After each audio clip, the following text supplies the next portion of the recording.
ज्या रेटनी मेहनत केली आहे तिने आणि I think it should deserve complete justice. आमचं लग्न आय थिंक आमच्या दोघांसाठी खूप लकी आहे. प्रतीक कसा वाटला चित्रपट? मी ॲक्च्युली आत्ता पण इथेच तेच सांगत होतो की ॲक्च्युली मी स्टम्प्ड आहे, कारण मी फ्रँकली स्पीकिंग एवढं एक्सपेक्ट नव्हतं केलं की ह्या लेवलचा एवढा अमेझिंग असेल चित्रपट.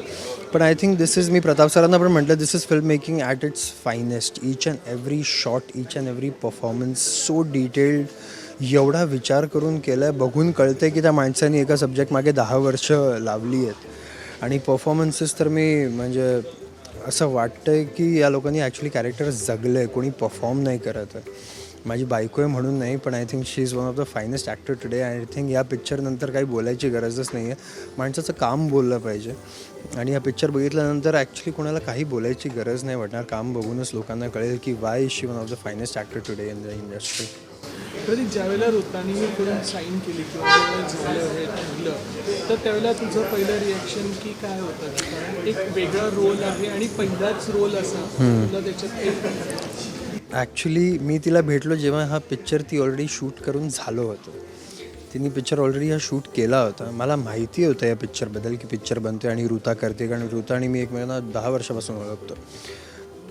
पण मी फक्त पिक्चरचे रशेस, एक ट्रेलर बघितला होता खूप आधी. मी आज पहिल्यांदा बघितला पिक्चर.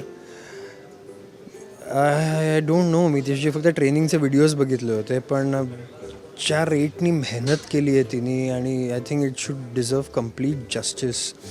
आणि whatever she is done for this character, I think एवढं इझिली कोणी करत नाही. आणि पहिल्या पिक्चरमध्ये एवढं करणं आहे म्हणजे हॅट्स ऑफ आहे तिला. इन्स्पिरेशनल आहे ती, म्हणजे सगळ्यांसाठी, माझ्यासाठी पण ॲक्च्युली.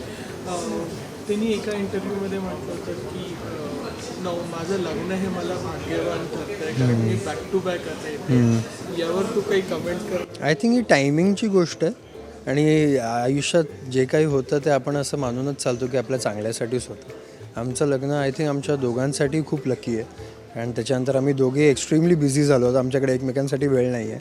पण आम्ही चांगलंच काम करतो आहे आणि I think it should be very lucky for her. तिने खूप वर्ष या दिवसाची वाट बघितली आणि आज तो दिवस आला आहे. त्यामुळे I completely give it to her. I think whatever sells the boat, लग्न तर लग्न आम्ही परत करू आमच्या तिला एवढं लकी होत असेल. पण I think it's very nice. Whatever the experience today was so wonderful.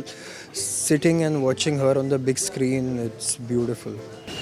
Pratik, just अनन्यानंतर टाइमपास 3 पण येतो. टाइमपास 3ची गाणी आली आहे, ट्रेलर आला आहे, त्याबद्दल तुला त्याचा तो एक वेगळाच रोल आहे आणि वेगळाच जॉनर आहे. त्याच्यात कम्प्लिटली वेगळी दिसते. आय थिंक एका ॲक्टर्ससाठी ह्याच्यापेक्षा बेस्ट काय असू शकते की ती 15 दिवसाच्या स्पॅनमध्ये completely 2 sides of a performing artist दाखवू शकते. टाइमपास 3 एक proper out and out commercial blockbuster movie आहे. ती गिवन आहे की ती लोक येणारच आहेत बघायला. Ananya is a very heartful project ज्याच्यामुळे लोकांनी ॲक्च्युली जीव ओतला आहे. असं नाही आहे ते की टाइमपास 3मध्ये नाही, पण इट्स अ सब्जेक्ट की जेवढ्या लोकांनी जास्त बघितलं तर अजून बरं होईल. तर I think this movie needs more word of mouth. आणि तिचा पहिला पिक्चर आहे त्यामुळे this will always be special. ऋताचा फॅन क्लब आणि ऋताची क्रेज सगळ्यांना माहिती आहे आणि तिचे फॅन्स तिच्यासाठी किती जीवापार तिच्यावर प्रेम करतात. How you take this? I feel extremely proud, कारण आजच्या तारखेमध्ये माणसांना 4 लोक मिळतात प्रेम करणारी, तिच्याकडे 4 करोड आहेत. आणि ह्याच्यापेक्षा जास्त चांगली गोष्ट काय असली पाहिजे. आणि those are genuinely well wishers आणि जे जेन्युनली चांगलं पाहिजे असतं त्यांचं तुमच्यासाठी. They are not fake people.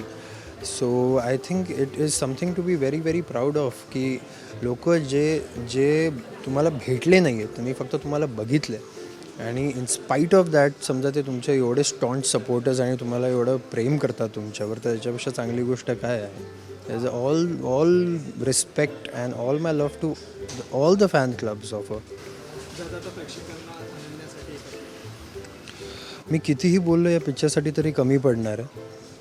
मला फक्त एकच गोष्ट म्हणायची आहे की मी कसा पिक्चर आहे हे सगळं न बोलता फक्त एकदा येऊन बघा. तुम्ही स्वतः अख्ख्या जगाला सांगाल हा पिक्चर बघायला. It is that good a movie. Thank you so much. Thank you.